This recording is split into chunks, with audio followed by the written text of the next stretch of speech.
السلام علیکم ناظرین۔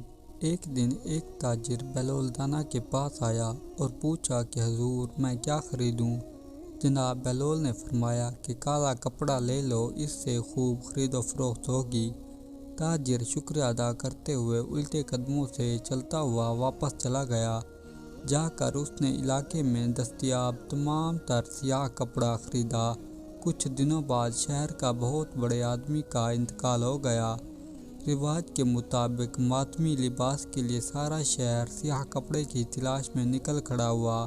اب سارا کپڑا اس تاجر کے پاس ذخیرہ تھا۔ اس نے منہ مانگے داموں فروخت کیا اور تاجر نے اتنا نفع کمایا جتنا ساری زندگی میں اس نے نہ کمایا تھا، اور بہت ہی امیر کبیر ہو گیا۔ کچھ عرصے بعد وہ گھوڑے پر سوار کہیں سے گزر رہا تھا تو جناب بلولدانہ وہاں تشریف رکھے ہوئے تھے۔ وہ وہیں گھوڑے پر بیٹھے بے ادبی سے بولتے ہوئے کہنے لگا، اے دیوانے، اب اس بار کیا لوں؟ بلول رحمۃ اللہ علیہ نے فرمایا، تربوز لے لو۔ وہ تاجر بھاگا گیا اور ساری دولت سے پورے ملک سے تربوز خرید ڈالے۔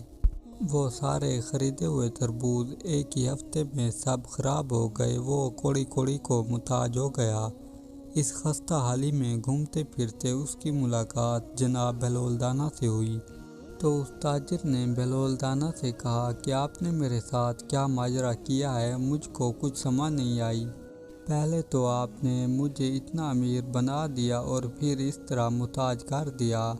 بلولدانہ رحمۃ اللہ علیہ نے فرمایا، یہ میں نے نہیں بلکہ تیرے لہجے اور تیرے الفاظ نے کیا ہے۔ جب پہلی بار تو نے ادب سے پوچھا تھا تو مالا مال ہو گیا، اور جب تو نے گستاخی کی تو کنگال ہو گیا۔ دوستو، حالات جیسے بھی ہوں، ہمیں بڑوں کی عزت کرنی چاہیے اور اللہ تعالیٰ کے نیک بزرگوں کی صحبت اختیار کرنی چاہیے۔ یوسف بن حسین کہتے ہیں کہ ایک اللہ تعالیٰ کے ولی تھے جن کا نام ذو النون مصری رحمۃ اللہ علیہ تھا۔ ان سے میری جان پہچان ہوئی تو میں نے ان سے پوچھا کہ شیخ، آپ اس حالت میں کیسے پہنچے، یعنی اس طرح آپ کیسے بزرگ بنے؟ انہوں نے بتایا کہ میں ایک نوجوان تھا، پھر میں نے گناہوں سے توبہ کی اور سب چھوڑ چھاڑ کر حج کرنے کو چلا گیا۔ میرے پاس بہت تھوڑا سامان تجارت تھا۔ حج کے بعد مصری تاجروں کے ایک قافلے میں شامل ہو گیا۔ ہمارے ساتھ ایک نوجوان بھی شریک سفر ہوا جو نہایت خوبصورت تھا، گویا اس کا چہرہ چمکتا تھا۔ دوران سفر قافلے کی امیر کی رقم تھیلی گم ہو گئی۔ اس نے قافلے کو رکوا دیا اور سب لوگوں کی تلاشی لینا شروع کر دی۔ جب وہ اس نوجوان تک پہنچے کہ اس کی تلاشی لیں، یہ نوجوان چھلانگ لگا کر دریا کی موجوں میں جا بیٹھا اور ایک موج اس کے سامنے دیوار کی طرح کھڑی ہو گئی۔ اس نوجوان نے کہنا شروع کیا کہ اے میرے آقا، ان لوگوں نے مجھ پر تہمت لگائی ہے۔ میرے دل کے محبوب، میں تجھے قسم دلاتا ہوں کہ تو یہاں دریا کے سب جانوروں کو حکم دے کہ وہ اپنے سر باہر نکالیں اور ان کے منہ میں ہیرا ہو۔ لوگوں نے اس پر چوری کی تہمت لگائی تھی، جس کی وجہ سے اس نے دریا میں چھلانگ لگا دی تھی۔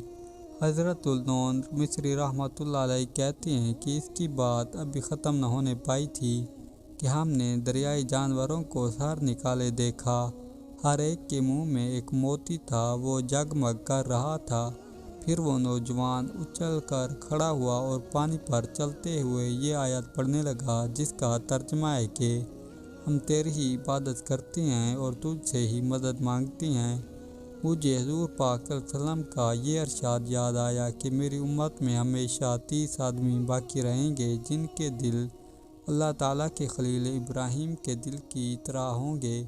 جب ان سے کوئی مر جاتا ہے تو اللہ تعالیٰ اس کی جگہ کسی اور کو لے آتے ہیں۔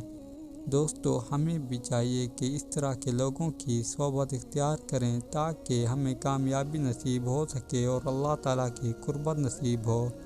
ہم امید کرتے ہیں کہ آپ کو یہ ویڈیو پسند آئی ہوگی۔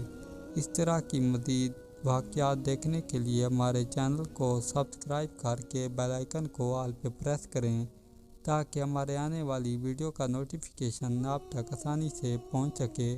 اس ویڈیو کے بارے میں کمنٹ سیکشن میں اپنی رائے کا اظہار ضرور کریں۔ آپ سے التجا ہے کہ اپنی نمازوں کو وقت پر ادا کرنے کی کوشش کریں۔ تاکہ اس دنیا میں کامیابی کے ساتھ ساتھ آخرت میں بھی کامیابی نصیب ہو سکے۔